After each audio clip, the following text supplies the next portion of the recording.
안녕하세요, 리섭입니다.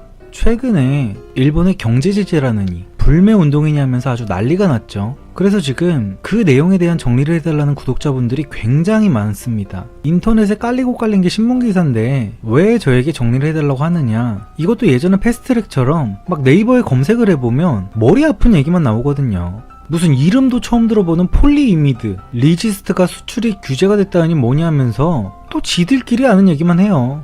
WTO에 제소를 한다니 어쩌냐 하면서 머리 아프죠. 그래서 뭐 이런 기사들은 읽어봐도 뭔 소리인지도 모르겠고, 인터넷 여론을 보니까 아무튼 뭐 일본이 우리나라한테 싸움을 걸었대요. 그래서 불매운동을 하자고 하고 일본 여행도 취소를 해야 된대.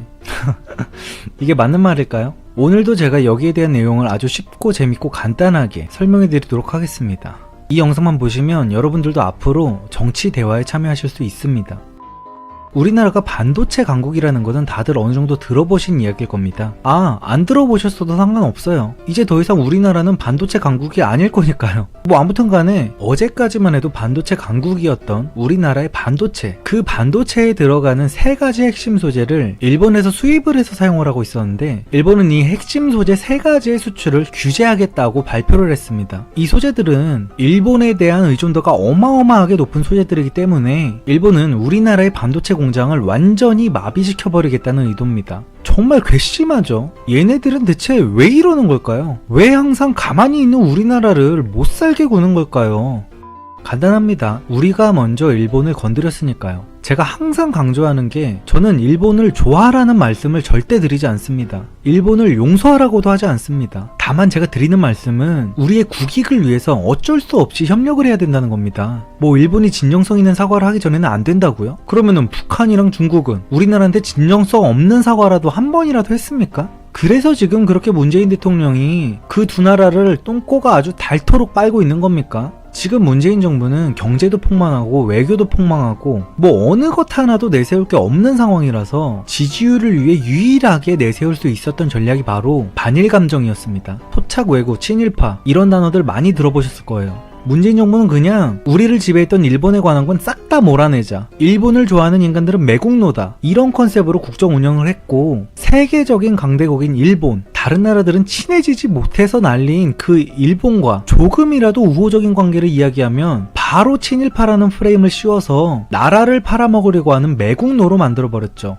문재인 정권 들어서 2년 동안 이 짓을 계속했습니다. 심지어 내년 국회의원 선거 포스터를 한일전으로 제작하기까지 했어요. 제가 볼 때는 오히려 일본이 정말 오래 참아줬다는 생각이 듭니다. 제가 일본이어도 너무 열받을 것 같아요. 왜 일본이 더 열이 받는 상황이냐면, 문재인은 지금 친북, 친중은 되는데 유일하게 친일만 안 된다고 하고 있거든요. 아니 차라리 다 안 된다고 하든지, 교과서에 나오는 과거 역사를 들어서 이야기를 하자면 일본보다는 오히려 중국에서 우리나라에 훨씬 더 나쁜 짓을 훨씬 더 오랜 시간 동안 해왔습니다. 그럼에도 불구하고 중국이랑은 다 화해하고 잘 지내자고 하는 사람들이 왜 일본과는 친하게 지내자고 하면 욕을 합니까? 심지어 일본은 우리나라에게 물심양면으로 어마어마한 이득을 가져다 줬는데 중국은 그런 것도 전혀 없죠. 얼마 전에 중국에 있었던 한국 기업 광고판들이 기습적으로 사라졌어요. 이런 거는 네이버 뉴스 같은 데서 못 보셨죠? 우리나라가 자체적으로 내린 게 아니라 중국 정부가 그냥 강제로 철거를 시켜버렸습니다. 190개가 싹 다 날아갔어요. 이거에 대해서 중국이 무슨 사과 한마디라도 했습니까? 미세먼지에 대해서 여태까지 사과 한마디라도 했습니까? 북한 지뢰로 발목이 날아간 병사들, 천안함 사건, 연평해전, 북한에서는 이런 짓거리들을 저질러 놓고 우리한테 사과 한마디라도 했나요? 그 사건들이 불과 얼마나 됐습니까? 사과 한마디 없이 지금도 쓰레기짓들을 일삼고 있는 그들한테는 국익을 위해서 과거를 청산하고 새로운 관계를 맺어야 된다면서요. 제가 지금 중국이랑 북한이 잘못을 했으니까 그 나라들하고 싸우자거나 일본이 덜 잘못했다는 말이 아니라 왜 사람들이 일관성이 없냐는 겁니다. 문재인 정부의 말대로 과거의 잘못은 청산을 하고 새로운 관계를 맺어야 되는 게 맞아요. 근데 사과 한마디 없는 중국과 북한은 그렇게 감싸주고 용서를 해주자면서 거듭 사과를 하고 있는 일본한테는 사과의 진정성이 없다면서 사과를 거부하고 있어요. 왜? 받아주게 되는 순간 반일파리로 목숨을 연명하고 있는 문재인 정부는 더 이상 지지율을 끌어올릴 방법이 없거든요. 그냥 꼬투리를 위한 꼬투리를 계속 잡고 있는 겁니다. 우리나라보다 약소국인 나라한테 해도 기분이 나쁠 만한 일들을 세계 최정상급 강대국인 일본에게 하고 있었던 겁니다. 현재 우리나라의 경제 상황을 보면 언제 망해도 이상하지 않을 상황입니다. 뉴스에서는 정부 눈치가 보여서 이런 것들을 자세하게 다루지도 않고 있고요. 일단은 조선산업이 망했어요. 상태가 아주 바닥입니다. 철강이나 건설도 바닥이고요. 이 세 업종이 상태가 너무 안 좋고 정유업계도 정제마진이 아주 최악, 역대 최악입니다. 자동차 업계도 지금 상황이 너무 안 좋고 우리나라가 그래도 지금 제일 믿을 수 있었던 거는 유일하게 반도체 하나뿐이었는데 그동안 우리나라를 괘씸하게 생각했던 일본이 이제 이 반도체에 손을 대서 우리나라가 골로 갈 수 있게 막타를 쳐주겠다는 겁니다. 네, 자업자득이에요 우리나라에. 그럼 일본이 이렇게 칼을 꺼내 드는 상황까지 만든 문재인 정부의 대응을 봐야겠죠. 설마 아무런 대안도 없이 이런 짓거리들을 해왔겠어요? 지금부터는 우리나라의 거친 반격 내용을 한번 보도록 하겠습니다. 일단은 아직도 상황 파악을 못하고 가만히 있을 수가 없대요. 일본은 치밀하게 준비를 거듭해서 제재에 나섰는데 이제부터 상황을 보면서 연구하겠답니다. 그리고 한다는 말이 소재 부품 개발에 6조 원을 투입하겠답니다. 아니 얘네는 진짜 초딩이냐? 그게 쉬웠으면 진작에 개발했지. 왜 수입에 절대 의존을 했을까요? 삼성의 1년 연구 개발비는 19조 원입니다. 근데도 왜 그걸 개발 못하고 일본에서 계속 수입을 해서 썼을까요? 중국은 고작 1조가 없어서 삼성을 못 만듭니까? 도대체가 생각이 있나요? 아니 수입은 대체 왜 합니까? 일본과의 무역만을 끊을 게 아니라 아예 모든 나라와의 수입을 다 중단하세요. 나이키를 수입 중단하면 나이키에 버금가는 브랜드를 만들 수 있을 거고, 코카콜라 수입을 중단하면 그것보다 맛있는 콜라를 만들 거고, 쉑쉑버거 없애버리면 그것보다 맛있는 햄버거 만들겠죠. 네, 두 번째 대응입니다. WTO에 제소를 하겠대요. WTO라는 건 세계무역기구라고 해서 세계의 무역 질서를 세우고 감시하는 역할을 하는 국제기구입니다. 이 기구에다가 야, 일본이 우리나라에 불합리한 경제보복을 하고 있으니까 좀 도와줘라고 하면서 도움을 청하겠다는 건데요. 전혀 효과가 없을 겁니다. 일본의 수출관리 카테고리라는 게 있는데요. 여기서 등급별로 대우를 정해놓습니다.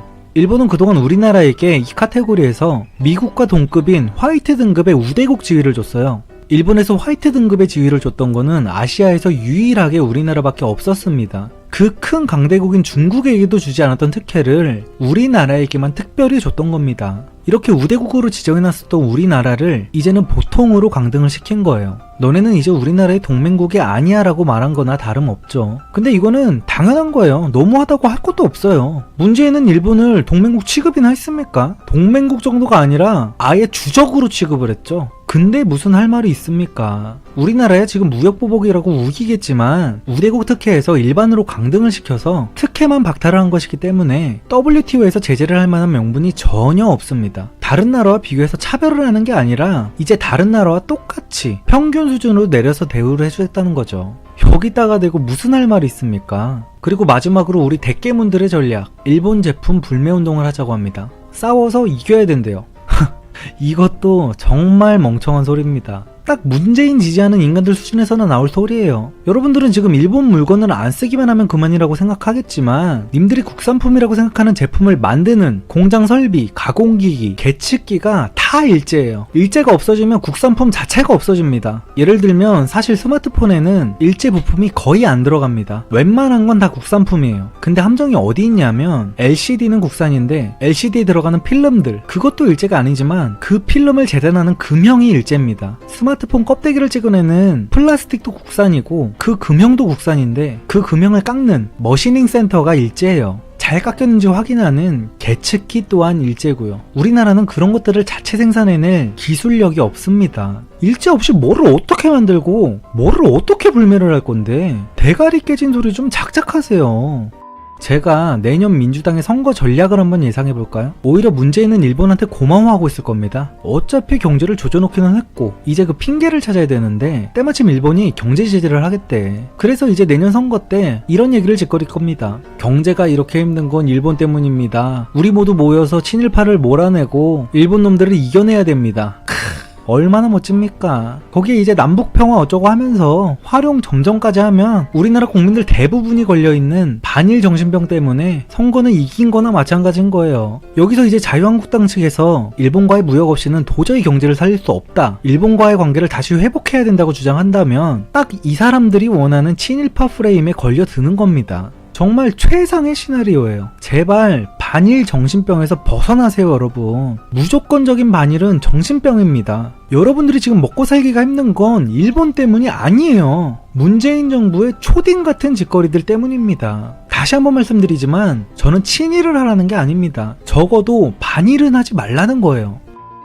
오늘의 요약, 치킨 게임이라는 게 있습니다. 차 두 대가 서로 정면 충돌을 할 듯이 달려드는데 먼저 핸들을 꺾으면 지는 거예요. 문재인 정권과 그 지지자들은 일본과 치킨 게임을 해서 일본이 먼저 핸들을 꺾을 때까지 버티면 된다고 생각하는 것 같습니다. 물론 이대로 충돌하면 일본도 다치기는 합니다. 정면으로 충돌하는데 멀쩡하지는 않겠죠. 근데 문제는 우리 차는 소나타고 상대방 차는 25톤 트럭이라는 데 있습니다. 쟤네는 범퍼가 약간 찌그러진 정도일 거고 우리나라는 목숨을 유지하기만 해도 다행일 겁니다. 자존심과 감정으로 나라를 운영해서 경제를 살린 나라는 국제사회에서 미국을 제외하고는 어떤 나라도 없습니다. 지금 우리나라에게 이렇게 제재가 들어오는 건 일본 놈들이 나쁜 놈들이어서도 아니고 우리나라 기업들이 잘못을 해서도 아닙니다. 그냥 문재인 정부의 부족한 외교 능력 때문입니다. 그리고 여러분, 놀라운 사실이 하나 더 있습니다. 일본이 이런 말을 했어요. 한 개 가지고는 놀라지 말라고요. 이번 제재는 100개 중에 하나일 뿐이고 앞으로 99개가 더 남았답니다. 저는 앞으로 우리나라가 어디까지 추락할지 정말 기대가 됩니다. 왜냐하면 문재인 정부가 아직 3년이나 남았거든요. 여러분들 주변에 평소에 뉴스 한번 안 보면서 이번에 또 일본 불매 운동인이 어쩌니 하면서 무조건적으로 일본만 욕하는 분들이 있다면 이 영상을 반드시 공유해 주시고 그분들의 대가리를 깨주시기 바랍니다. 오늘도 영상 봐주셔서 감사드립니다. 좋은 하루 되세요.